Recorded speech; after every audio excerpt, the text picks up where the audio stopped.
जिल्हा परिषद उर्दू उच्च प्राथमिक शाळेत शिक्षकांची संख्या वाढविणे तसेच शाळेची दुरुस्ती व मूलभूत सुविधा पुरविणेबाबत सम्यक विद्यार्थी आंदोलनाचे निवेदन। जळगाव जामोद तालुक्यात संपूर्ण तालुकाभर शिक्षण क्षेत्रातील अनुशेष हा कित्येक वर्षापासून रिक्त आहे। शिक्षणाची गैरसोय होत आहे। शिक्षक उपलब्ध नसल्याने विद्यार्थी संख्या कमी होऊन शाळांचा दर्जा खालावत आहे। अनेक शाळा मोडकळीत आल्या तर काही शाळेला सुविधा नाही। अशातच जळगाव जामोद तालुक्यातील वडगाव हसनपूर या ठिकाणी जिल्हा परिषद उच्च प्राथमिक शाळा असून या शाळेला अशीच दुरावस्था आलेली आहे।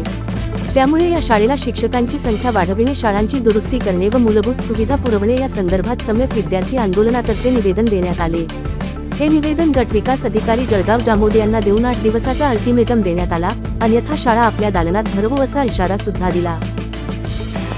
आज वंचित बहुजन आघाडी प्रणित सम्यक विद्यार्थी आंदोलनाच्या वतीने हसनपूर येथील उर्दू शाळेच्या प्राथमिक समस्यांबाबत आज निवेदन देण्यात आलेले आहे। आमच्या प्रामुख्याने 6 मागण्या आहेत, ज्याच्यामध्ये शिक्षकांची भरती असेल, शाळेच्या इमारतीची दुरुस्ती करणे असेल, शाळेला संरक्षण भिंतीची मागणी असेल, अशा एकंदरीत 6 आमच्या मागण्या आहेत। आम्ही पंचायत समितीच्या गट विकास अधिकारी यांना आज निवेदन सादर केलेलं आहे।